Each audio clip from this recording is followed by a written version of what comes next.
his wife. Yes, she is. Thank you again. Welcome back, family, to his wife. Welcome back to his wife, her husband, where we talk all things faith, family, finance, fitness, and fun. We fitness fun in this video. Amen. I don't know. Come on. You are. I am SHEMIKA, his wife. And I am Patrick, her husband. He gets to be my husband. I do. We want to thank you for being a part of what we're doing. If you're new to the channel, please hit the subscribe button. Last time we didn't tell them to hit the notification bell. And hit the notification bell. Make sure it's on where you get everything that we, when we drop videos, so you can be notified immediately the videos that we're dropping. Also, share. If you find anything that is valuable to you and to anyone you know, please share that and like the video as well. So today we're going to talk about, so we were asked a question. So we also are in pastor a church called Inspire Church, which is Inspire Church here in Memphis, Tennessee. And there was a question that was asked on, we're doing a sermon series now called Love and Marriage. Go check it out. So the question was, should a person who is unequally yoked, should they go ahead and get married? Because in the text, what happened in 1 Corinthians 7, Paul is writing a letter back. Paul went to a city called Corinth, and he left, and they was doing all kind of crazy stuff in Corinth. He was planning and a church so there now. Paul wrote back to the church that he had already planted in the city of Corinth, and they were asking about marriage and stuff. And Paul said, I wish that all of you guys were single. That way you can throw yourself into the ministry of spreading the gospel of Jesus Christ.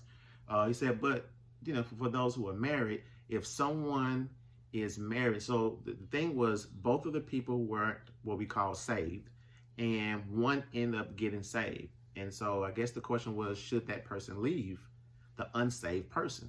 And Paul's like, no, don't do that, because you're already married.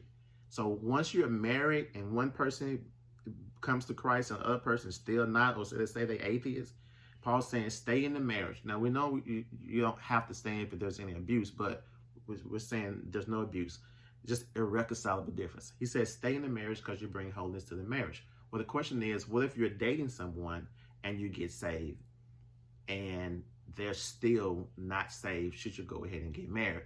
My answer to that was, I don't think it's wise to do that, because you already go in knowing that you're gonna have a lot of juggling to do, which is why Paul was saying it's simpler being single, because you don't have to get permission, you don't have to ask nobody. Permission, I'm really good about that one.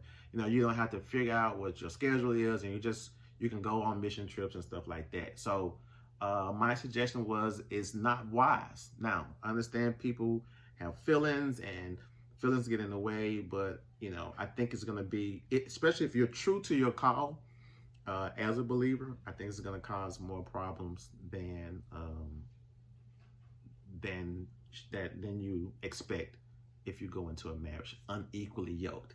And then one of the answers was, every time they say that, because they've given that answer too, they always turn the unequally yoked, saying, you know, you can be unequally yoked many ways. And the truth is, you can't. You can, but stay in context. Even that answer doesn't exclude, you know, believer and non-believer. It only adds to it, you know what I'm saying? So I would say, you know, even though all those things can happen, you know, you still want to be, like, people are going to do what they're going to do anyway. But I would encourage them to kind of take a step back, pursue God more, and then pursuing God more, they'll either come along or the love of God will be shown through your chase conversation. They don't mean moving your mouth. I mean the way you live, and it'll be something that they will want to do with their own, or they'll move on by themselves and they'll go on and, you know, do their thing, and you continue on in Christ.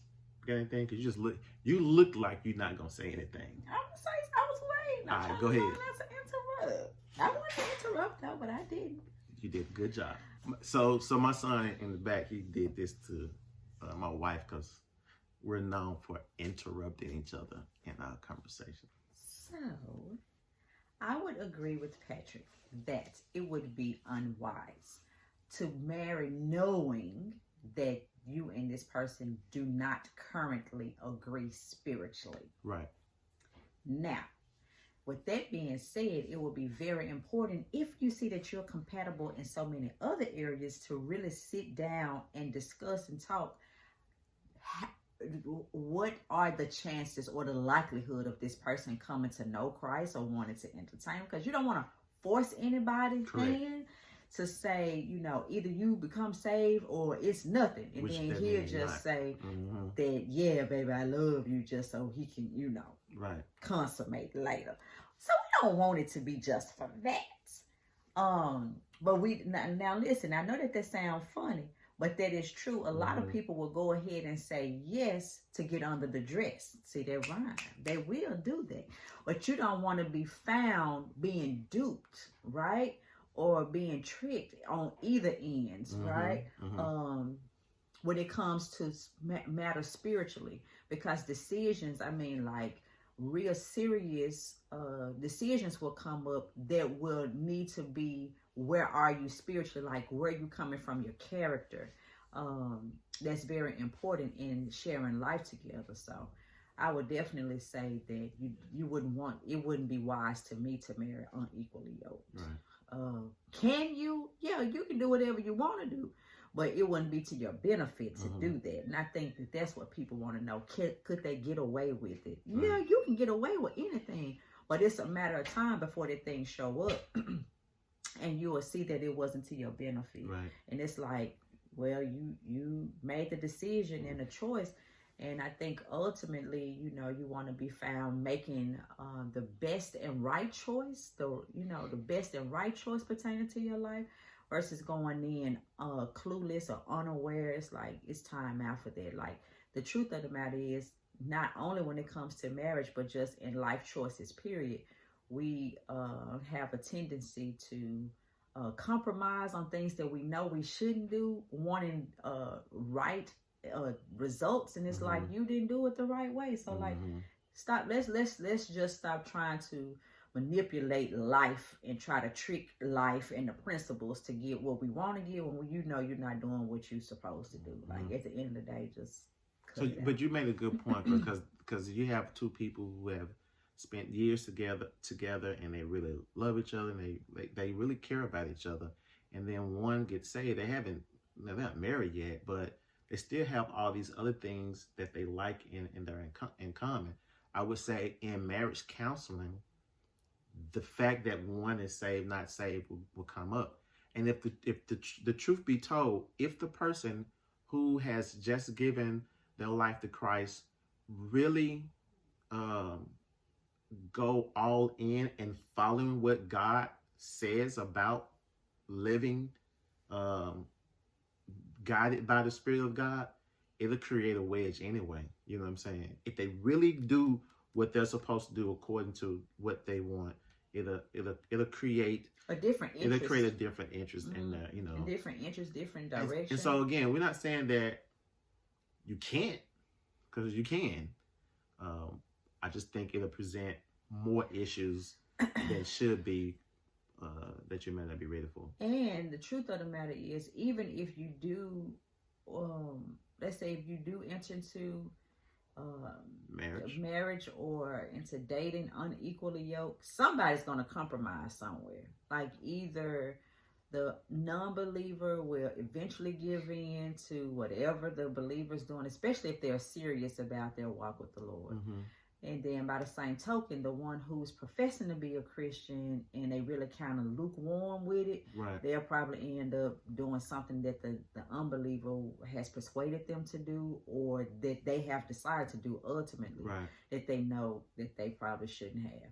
And again, we are assuming that the believer knows the proper way to live the Christian life. Yeah, to live the Christian life, because the truth of the matter, we're living in a time where holy living and Christian living is blurred, it's skewed. Like, it's not really authentic. It's just a form of godliness, and there is no power. But then when you have truly surrendered your life to the Lord, it is going to draw, or it's going to drive people away.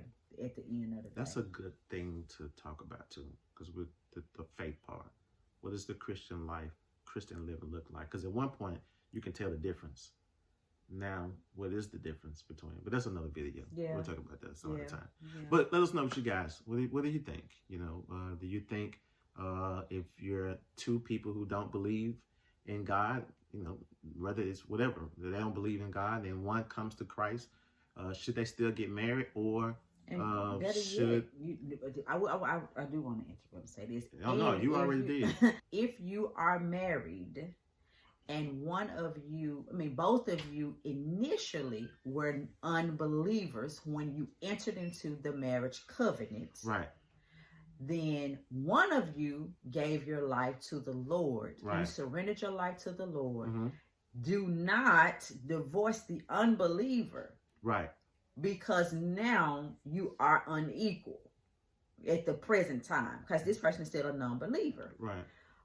You bring holiness. So go ahead and pray for them, fast for them, continue to gently draw them in. Yeah, love them in. Just I like that. Love them in. And give them time and space just like you were given time and space. Right. All right? We're not advocating for divorce.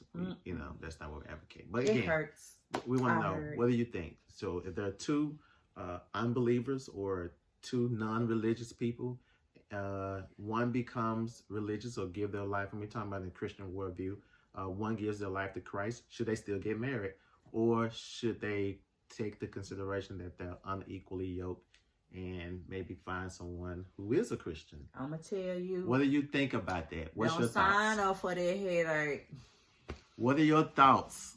What are your thoughts? Let us know in the comment section. Or listen, if you want to be anonymous, I'll share my story. Okay. Or if you want to be anonymous, send us a question or send us your comments to hiswifeherhusband97@gmail.com. His wife, her husband 97@gmail.com. Now, what do you mean you're gonna send your what? What did you say? I'll share my story about What's your story? when I became a believer while you was an unbeliever. Yeah, that's another video. So I lived through it. I'm telling you. We'll do that video. You have to do that one. So you have to do that one. You have to do that one. Anyway, let us know what you think. God bless you. We love you. Take care.